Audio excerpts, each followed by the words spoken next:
Մի ասեք այսինք նախադասությունը, եթե չեք ուզում ընկճվել։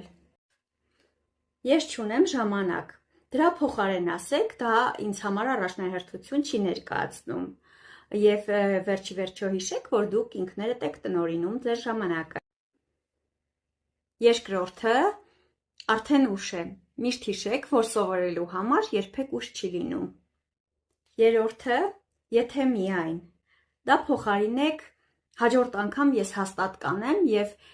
հիշեք, որ անցյալում այլևս ոչինչ փոխել չեք կարող։ Պետք է նայել առաջ։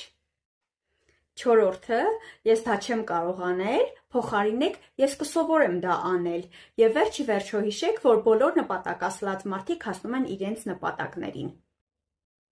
Եվ հիշեք, որ վերափոխելով ձեր բառապաշարը դուք վերափոխում եք ձեր կյանքի որակը,